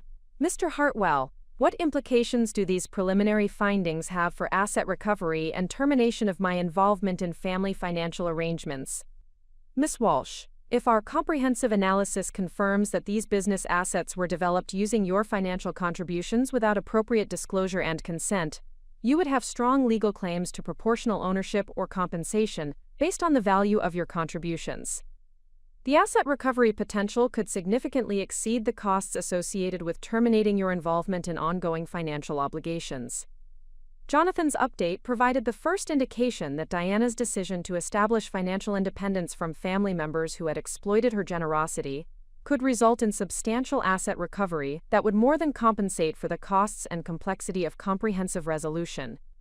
The investigation had evolved from defensive asset protection to potentially lucrative recovery of business assets that had been developed through unauthorized use of her financial resources. Friday morning brought the final development that confirmed Diana's strategic decision to pursue professional resolution, rather than continuing to seek family reconciliation.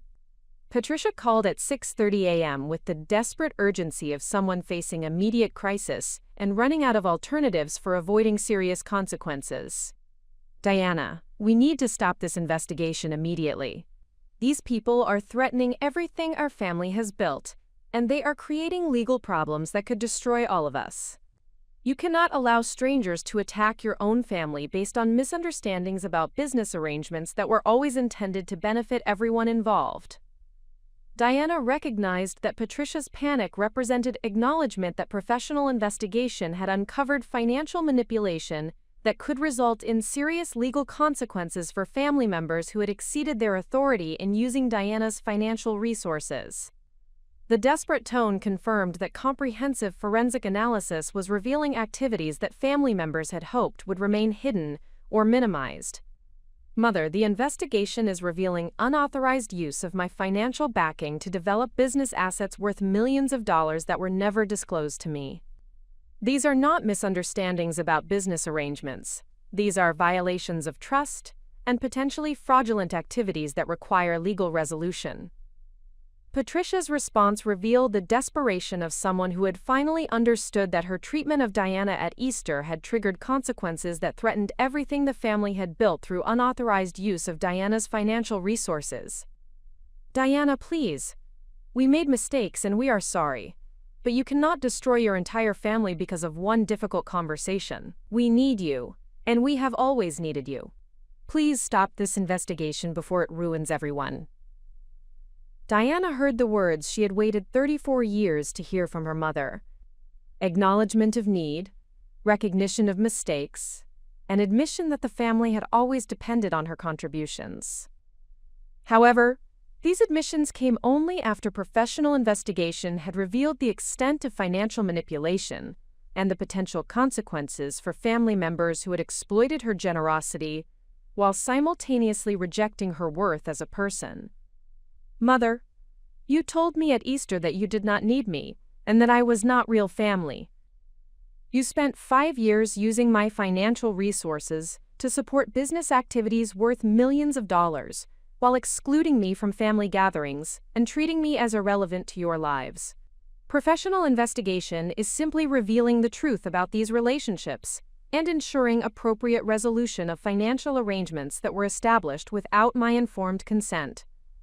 The conversation ended with Patricia pleading for Diana to consider the family consequences of pursuing comprehensive asset recovery and legal action against people who had been trying to manage family business affairs during difficult circumstances. Her desperation confirmed that the investigation was proceeding effectively and that family members were beginning to understand the serious implications of their unauthorized financial activities. Diana Walsh had evolved from someone seeking family acceptance to someone pursuing justice for financial manipulation that had exploited her generosity while denying her basic respect and recognition. The professional alliance with Jonathan Hartwell had provided the expertise and strategic approach necessary to transform her situation from defensive family negotiation to aggressive asset recovery that would achieve the financial independence and vindication her situation required. The comprehensive forensic analysis conducted by Hartwell Strategic Advisory required 3 weeks to complete, during which Diana maintained her regular documentary production schedule while processing the mounting evidence of financial manipulation that extended far beyond her initial understanding. Each daily briefing from Jonathan Hartwell revealed additional layers of sophisticated exploitation that demonstrated systematic planning, rather than opportunistic advantage-taking during family financial difficulties. The investigation had uncovered a complex web of business entities, shell corporations, and investment vehicles that had been established using Diana's creditworthiness and financial backing as foundational assets. These structures had been created incrementally over a period of 12 years, beginning during the 2008 economic crisis, when Diana had provided emergency assistance, and expanding systematically as family members recognized the opportunities presented by her financial stability and trusting nature. Jonathan scheduled a comprehensive briefing meeting for Monday morning at his firm's offices to present the complete findings and discuss strategic options for asset recovery and legal action. The meeting would include Diana, Jonathan, 2 forensic accountants from his firm, and Margaret Westmont as Diana's additional legal counsel. The inclusion of Margaret in the briefing represented a calculated decision by Diana to provide her sister with opportunity to understand the full scope of financial manipulation before determining whether Margaret had been complicit in the unauthorized activities or merely uninformed about their extent. The Hartwell Strategic Advisory Conference Room had been prepared for a complex financial presentation, with multiple displays showing organizational charts, financial flow diagrams, and asset valuations that illustrated the sophisticated structure of entities and arrangements that had been built using Diana's resources. Jonathan began the briefing with an overview that established the scope and implications of what the investigation had revealed. Ms. Walsh, our comprehensive analysis has identified 14 separate business entities and investment vehicles that were established or expanded using your financial backing as primary capitalization. These entities control assets valued at approximately $4.9 million, generate annual revenue of approximately $700,000, and have received total capitalization from your resources of approximately $900,000 over the 12-year period we examined. Diana absorbed this information while studying the organizational charts that displayed the complex relationships between various business entities and the flow of financial resources from her accounts to support their operations. The sophistication of the structure suggested professional planning and execution rather than informal family business arrangements that had evolved organically during difficult economic circumstances. Jonathan, this appears to represent systematic business development using my financial resources as foundation, rather than temporary assistance during family difficulties. How was this structure created without my knowledge and explicit ongoing consent?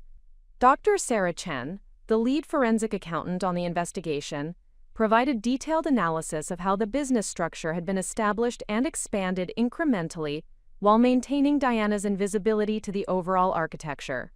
Her expertise in complex corporate investigations provided insight into the methods used to obscure the extent of Diana's financial involvement.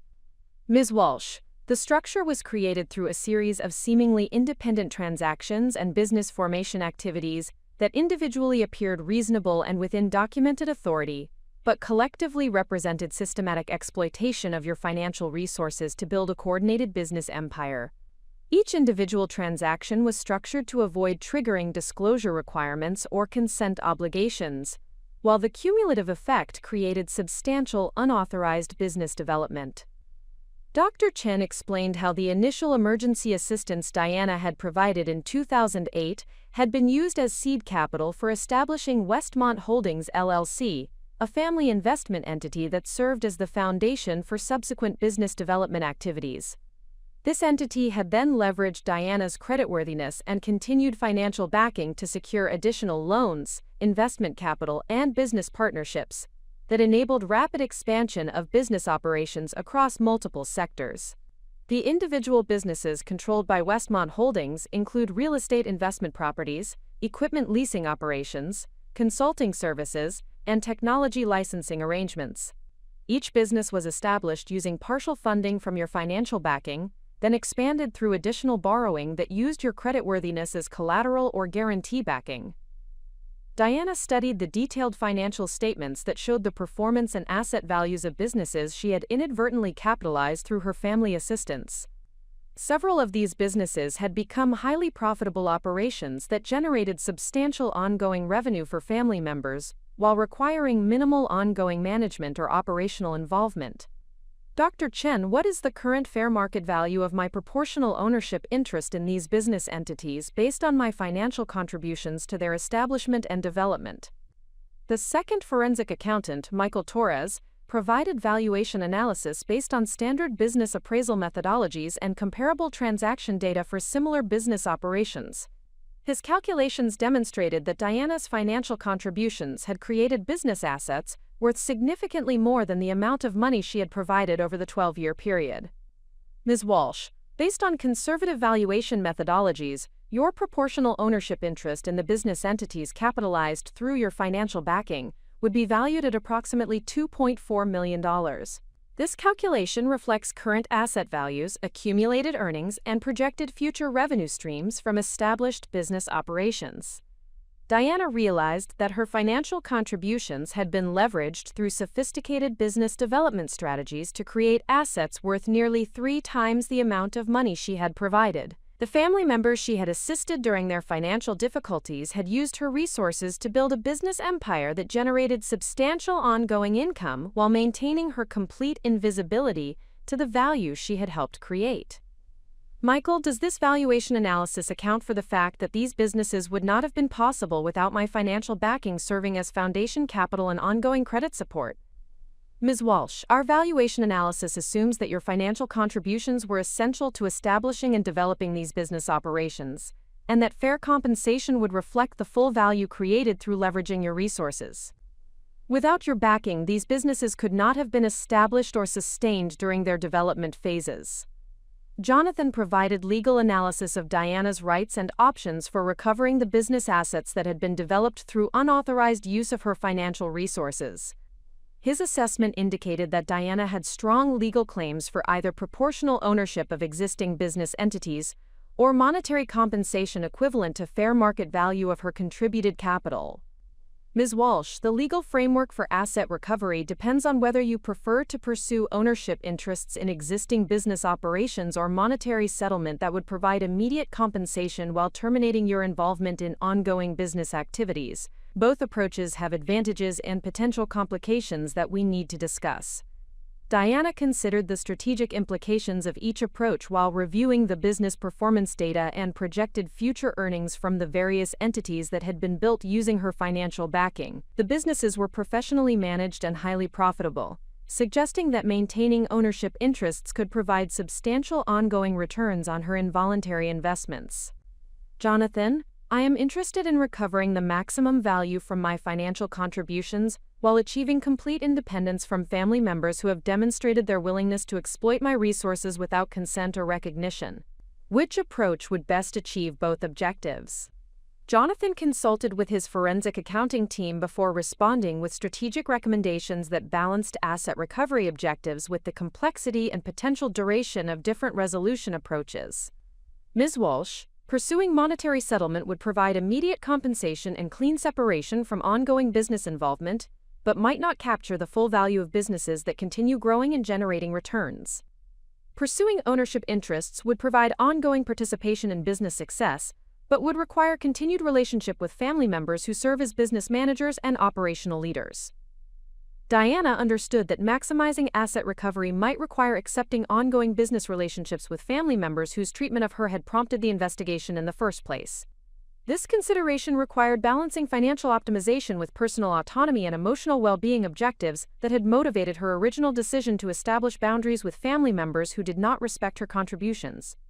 Margaret, who had remained silent throughout the technical presentations, finally spoke with the professional directness that characterized her legal practice when addressing complex litigation scenarios.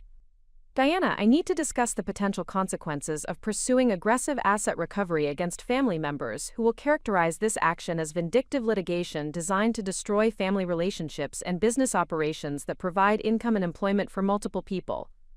Diana appreciated Margaret's warning about potential family and social consequences of pursuing comprehensive asset recovery, but she had already considered these implications during her decision-making process about establishing financial independence from exploitative relationships. Margaret, the family relationships were destroyed when these business assets were developed using my financial resources without my knowledge or consent, while I was simultaneously excluded from family gatherings and treated as irrelevant to family activities. Asset recovery is simply acknowledging the reality of what these relationships have always been and ensuring appropriate compensation for resources that were used without authorization. Margaret presented additional concerns about potential complications if other family members pursued defensive legal strategies or attempted to characterize Diana's asset recovery efforts as violation of family loyalty and mutual support obligations. Diana, Robert Jr. and Dad have already consulted with litigation counsel about potential strategies for defending against asset recovery claims. They are prepared to argue that your financial contributions were voluntary family assistance that did not create ownership interests or legal claims to business assets that were developed through their management expertise and operational involvement. Diana understood that pursuing asset recovery would require confronting sophisticated legal defense strategies and potential counterclaims designed to minimize her recovery rights while portraying her as an ungrateful family member who was attempting to profit from voluntary assistance provided during family difficulties. Margaret, the investigation has documented that my financial contributions were essential to establishing and developing these business operations, and that the cumulative value of my backing exceeded $900,000 over 12 years. These were not casual family assistance activities but systematic business capitalization that created legal rights to proportional ownership or compensation. Jonathan provided analysis of the strength of Diana's legal position and the likelihood of successful asset recovery despite potential defensive strategies by family members who would attempt to minimize their obligations and characterize her claims as unreasonable or vindictive. Ms. Walsh, our analysis indicates that you have strong legal claims supported by comprehensive documentation of your financial contributions and the business value created through leveraging your resources. Defensive arguments about voluntary assistance would be difficult to sustain against evidence of systematic business development that required ongoing financial backing and credit support over a 12-year period. The briefing concluded with Jonathan presenting strategic recommendations for pursuing asset recovery through negotiated settlement rather than extended litigation that could prove expensive and emotionally challenging for all parties involved. His approach would present family members with clear evidence of Diana's legal claims, while providing opportunity for voluntary resolution that would avoid public litigation and potential reputational consequences. Ms. Walsh, I recommend initiating settlement discussions by presenting family members with comprehensive evidence of your financial contributions and legal claims to business asset recovery. This approach would provide opportunity for voluntary resolution while demonstrating the strength of your position and the potential consequences of refusing reasonable settlement terms. Diana authorized Jonathan to proceed with settlement discussions while maintaining the option to pursue litigation if family members refused to acknowledge her legal claims or attempted to minimize appropriate compensation for her involuntary business investments. Tuesday afternoon brought the first response from family members who had been informed about Diana's asset recovery investigation and settlement demands. Robert Jr. called Diana directly rather than communicating through legal counsel, suggesting either confidence in his ability to negotiate resolution or desperation about potential consequences of formal legal proceedings. Diana, this investigation has created serious misunderstandings about family business activities that were always intended to benefit everyone involved, including you. The business entities that were established using coordinated family resources have provided returns in value that exceed anyone's individual contributions, and pursuing asset recovery claims would destroy operations that generate income for multiple family members. Diana recognized Robert Jr.'s attempt to reframe systematic exploitation of her financial resources as coordinated family business development that had created mutual benefits rather than unauthorized use of her backing to build assets she was never informed about or invited to participate in managing. Robert, I was never informed about business entities worth nearly $5 million that were established using my financial backing. I was never invited to participate in managing these operations or receiving returns on my involuntary investments. These arrangements were created without my knowledge or consent, while I was simultaneously excluded from family activities and treated as irrelevant to family interests. Robert Jr. attempted to present alternative explanations for the business development activities that would minimize Diana's legal claims, while acknowledging her financial contributions to family operations during difficult economic circumstances. Diana, the business entities were established to provide financial security and investment returns for the entire family during uncertain economic conditions. Your financial contributions were essential, but they were part of coordinated family investment activities rather than individual business capitalization that would create separate ownership interests. Diana understood that Robert Jr. was attempting to characterize her financial backing as participation in family investment pooling rather than unauthorized use of her resources to establish business operations she was never informed about or included in managing. This explanation would minimize her asset recovery rights while acknowledging her financial contributions. Robert, I never agreed to participate in coordinated family investment activities, and I was never informed about the business entities that were established or their financial performance. If these were intended as family investment operations, why was I excluded from all business discussions and decision-making processes while my financial resources were being used as foundation capital? The conversation continued for 30 minutes, with Robert Jr. alternating between defensive explanations of business development activities and emotional appeals about family relationships and mutual support obligations. His arguments suggested awareness that Diana's legal claims were strong enough to require settlement consideration, while hoping that family loyalty concerns might influence her willingness to pursue maximum asset recovery.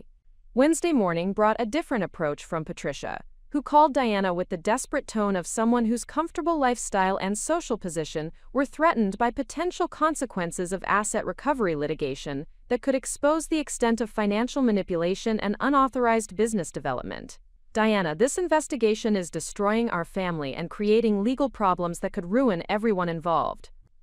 These lawyers and accountants do not understand family relationships and mutual support obligations that have always characterized our family's approach to financial management during difficult times. Diana recognized Patricia's attempt to characterize professional asset recovery investigation as external interference with family relationships rather than necessary response to systematic financial exploitation that had been concealed from Diana while she was simultaneously excluded from family recognition and appreciation.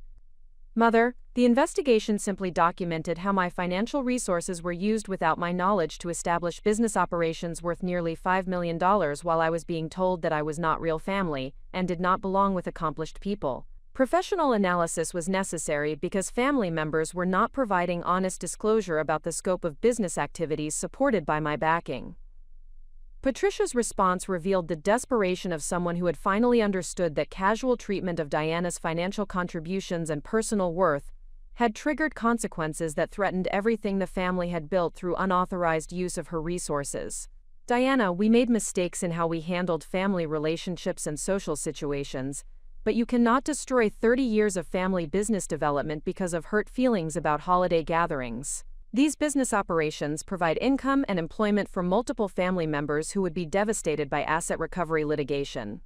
Diana realized that Patricia was acknowledging family mistakes while attempting to minimize the significance of systematic exclusion and disrespect that had continued for years, while Diana's financial resources were being exploited to build business assets she was never informed about or included in managing. Mother, asset recovery litigation exists to address situations where financial resources are used without authorization to build business assets that benefit people who refuse to acknowledge the contributions that made their success possible. This is exactly the situation that was created through systematic exploitation of my financial backing while treating me as irrelevant to family activities and interests. The conversation concluded with Patricia pleading for Diana to consider family welfare and mutual support obligations before pursuing asset recovery that could destroy business operations and financial security for family members who had been trying to manage complex business activities during challenging economic circumstances. Diana understood that her family's desperation represented recognition that professional investigation had documented systematic financial exploitation that created substantial legal claims and potential asset recovery opportunities. The sophisticated business empire that had been built using her financial backing without her knowledge represented both vindication of her decision to establish independence and opportunity for comprehensive compensation that would exceed the financial manipulation she had experienced. The deeper conspiracy had been revealed as systematic business development that had exploited her generosity and financial stability to create assets worth millions of dollars, while simultaneously excluding her from recognition, participation, and returns on her involuntary investments. Asset recovery would provide both financial compensation and authentic independence from family members who had demonstrated their willingness to exploit her resources while denying her basic respect and consideration. Diana Walsh recognized that the comprehensive forensic investigation had transformed her situation from defensive family boundary setting to aggressive asset recovery with substantial financial implications. The documentation of systematic business development using her unauthorized financial backing provided leverage that required strategic deployment to achieve maximum recovery while establishing permanent independence from family manipulation. Her documentary production expertise in research, narrative development, and strategic communication would prove essential for managing the complex resolution process ahead. The first strategic decision involved leveraging her professional network and business relationships to strengthen her negotiating position while demonstrating her capability for independent success without family involvement. Diana had spent 15 years building relationships with major networks, streaming platforms, and production companies that generated substantial revenue and provided professional credibility in entertainment industry circles. These relationships represented both immediate income security and potential expansion opportunities that would demonstrate her financial independence to family members who had consistently underestimated her professional capabilities. Diana contacted Maria Rodriguez, Senior Vice President of Documentary Programming at Atlantic Streaming Networks, to discuss acceleration of two major projects that had been under development for the past 6 months. Both projects involved substantial production budgets and multi-year distribution agreements that would provide immediate financial resources and demonstrate her professional success to anyone questioning her ability to maintain independence from family financial arrangements. Maria, I need to discuss expediting production schedules for the Environmental Justice series and the Technology Innovation documentary. Recent developments in my personal situation require accelerated revenue generation and increased professional visibility within the next 90 days. Maria had worked with Diana on 4 previous documentary projects that had achieved both critical acclaim and substantial commercial success for Atlantic Streaming Networks. Her confidence in Diana's capabilities and professional track record provided foundation for aggressive production scheduling that would meet Diana's strategic timeline requirements. Diana, both projects are ready for immediate production launch. The Environmental Justice series has confirmed participation from major advocacy organizations and government agencies. The Technology Innovation documentary has secured interviews with leading industry executives and academic researchers. We can begin production within 2 weeks and complete both projects within 4 months. The accelerated production schedule would generate approximately $400,000 in immediate revenue, while creating high-profile content that would demonstrate Diana's professional expertise and industry relationships. This financial and professional foundation would provide negotiating strength during asset recovery discussions while establishing her credibility as successful independent producer rather than family member dependent on external support. Diana also activated relationships with 3 additional networks and production companies to discuss new project development that would extend her professional commitments and revenue streams beyond the current production cycle.